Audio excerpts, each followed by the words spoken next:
Hello guys, welcome to my YouTube channel PCB Corner and my today's topic is force। एक topic है force और chapter का नाम है Newton's law of motion. 11th class का 5th chapter है। अब हम बात करते हैं फोर्स। फोर्स के बारे में इंफॉर्मेशन आपको देना चाहता हूं। एक ब्लॉक है जिसका मास m है, मैंने किसी सरफेस पर रखा हुआ है। मान लो उसकी इनिशियल वेलोसिटी u है, मूव कर रहा है आगे को, और after some time t its velocity is v, और जो ब्लॉक है वो यहां से इधर पहुंच गया। तो मैं आपको ये बताना चाहता हूं कि ऐसे कौन सी चीज है जिसके कारण ब्लॉक यहां से यहां पहुंच चुकी है। इसका कारण क्या होगा, what is the cause of it, कि ब्लॉक t टाइम बाद यहां से इधर पहुंच चुकी है। कौन सी ऐसी चीज है, इस ब्लॉक को कौन सी ऐसी चीज मिली कि ये ब्लॉक t टाइम बाद यहां से लेकर इधर पहुंच चुकी है।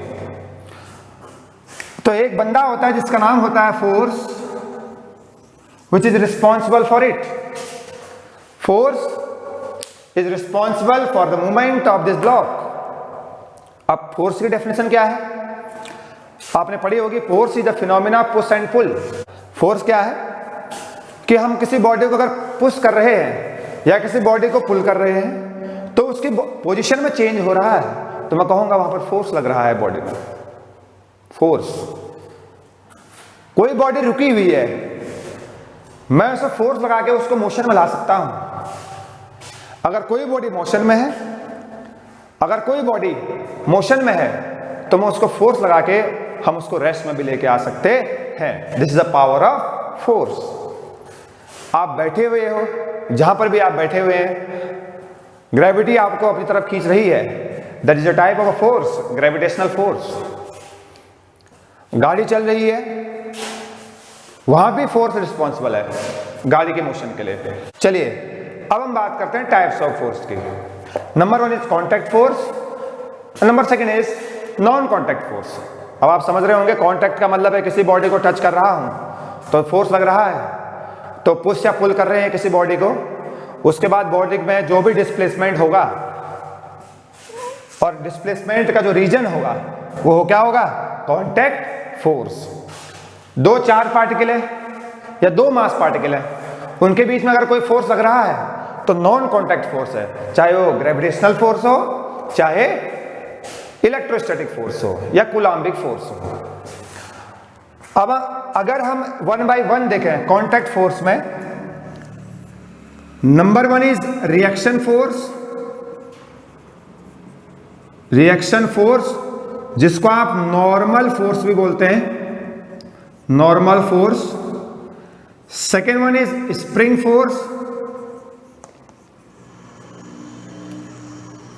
Another 1 is tension force, and last 1 is frictional force. Frictional force. देखिए भैया, हम देखते हैं ये फ्रिक्शनल फोर्स क्या है, नॉर्मल रिएक्शन किसे कहते हैं, स्प्रिंग फोर्स क्या है, टेंशन कब कब लगता है। ये टाइप फोर्स के टाइप हैं जो कि काफी इंपॉर्टेंट है। हम 1 बाय 1 को समझते हैं। हम पहली बात करते हैं नॉर्मल फोर्स की, जिसे हम बोलते हैं रिएक्शन फोर्स। चलिए हम बात करते हैं नॉर्मल रिएक्शन की। What is normal force. आप जहां पर भी बैठे हुए हो, आपका वेट mg है, वो आपको नीचे को लग रहा है क्योंकि आपको अर्थ अपनी ओर अट्रैक्ट कर रही है। जहां पर आप बैठे हुए हो सरफेस है, उस सरफेस के परपेंडिकुलर एक नॉर्मल लग रहा है, चाहे आप ऐसे बैठे हुए हो चाहे आप ऐसे बैठे हुए हो।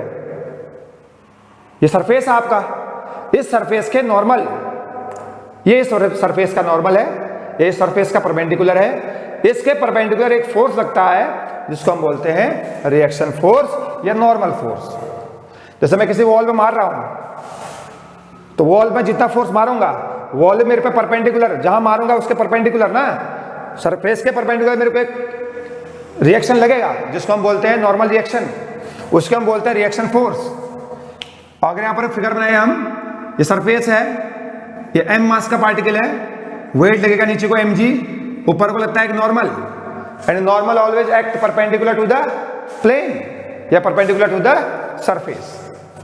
ऐसे ही अगर मैं आपको दिखाऊं, ये मेरा सरफेस है, इस पर मैंने एक क्यूब को रखा हुआ है, क्यूब इस सरफेस पर नीचे को वेट मार रही है mg, सपोज है क्यूब का मास m है, और ये सरफेस जो है क्यूब पर एक नॉर्मल रिएक्शन भी मार रही है, तो इसको बोलेंगे क्या, नॉर्मल फोर्स। इसको हम नॉर्मल फोर्स बोलते हैं। एक एग्जांपल और दिखाता हूं मैं आपको। एक इंक्लाइंड प्लेन है और उस पर एक ब्लॉक रखा हुआ है मैंने m मास का। अब आपको ये बताना है कि नॉर्मल कहां को लगेगा। मैंने अभी आपको ये बताया है कि जो नॉर्मल लगता है वो हमेशा सरफेस के परपेंडिकुलर लगेगा। अब ये सरफेस इसका ये है और नॉर्मल लगेगा इधर को, क्योंकि ये इसका परपेंडिकुलर है। अगर मैं आपको दिखाऊं इंक्लाइंड प्लेन, यह आपका इंक्लाइंड प्लेन है। इंक्लाइंड प्लेन का मतलब है जो सरफेस है वो हॉरिजॉन्टल से कुछ एंगल थीटा बना रहा है, जिस पर आपने कोई बॉडी रखी हुई है। देखिए m मास की एक बॉडी है, ये रहा m मास की बॉडी। अभी आपको बताइए वेट नीचे को मार रही है mg, और एक सरफेस के परपेंडिकुलर इस पर एक रिएक्शन फोर्स लग रहा होगा जिसको हम बोलेंगे normal force. This is a normal force. ऊपर को लग रहा है, ये सरफेस है, इस सरफेस के परपेंडिकुलर नॉर्मल लगेगी।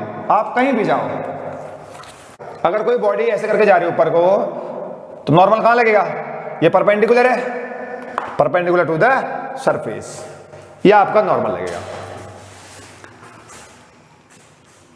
ऐसे हम सेकंड बात करेंगे स्प्रिंग फोर्स के। स्प्रिंग फोर्स, मेरे पास एक स्प्रिंग है, ये मेरे पास स्प्रिंग है। वैसे तो स्प्रिंग तो काफी हार्ड लग रही है, स्प्रिंग है। अब अगर इसको एक्सटेंशन करोगे तो इसमें एक फोर्स लगेगा, या अगर इसको कंप्रेशन करोगे तो इसमें तब भी क्या लगेगा, फोर्स लगता है। तो स्प्रिंग में भी एक फोर्स लग रहा है जिसको हम बोलेंगे स्प्रिंग फोर्स, चाहे वो एक्सटेंशन से लग रहा है चाहे वो कंप्रेशन से लग रहा है। तो ये एक प्रकार से फोर्स है जिसको हम बोलेंगे स्प्रिंग फोर्स। अब नेक्स्ट वन इज, अगर हम इसका फिगर बनाएं, एक m मास की बॉडी लटकी हुई है मान लो, तो इसमें जो एक्सटेंशन लगेगा, tension in the spring, it is called spring force. चलिए अब मैं आपको स्प्रिंग फोर्स समझाता हूं। स्प्रिंग फोर्स किसे कहते हैं। अगर कोई बॉडी, सपोज मैं आपको इसको स्प्रिंग में इसको लटका के देखता हूं, हैंग किया मैंने, ये बोतल है मेरे पास, इसमें दो तरीके के टेंशन लग रहे हैं। एक तो रस्सी में टेंशन लग रहा है इस बॉडी के वेट के कारण, और एक स्प्रिंग में लग रहा है। जो स्प्रिंग में लग गया वो तो स्प्रिंग फोर्स है, हालांकि वो भी एक हिसाब से टेंशन है, और जो रस्सी में लग रहा है इस बोतल के कारण, उसको बोलते हैं टेंशन फोर्स। तो यहां पर टेंशन फोर्स भी है और यहां पर स्प्रिंग फोर्स भी है। तो हम बात करते हैं, देखिए अब हम बात करते हैं टेंशन फोर्स की। The third one is tension force.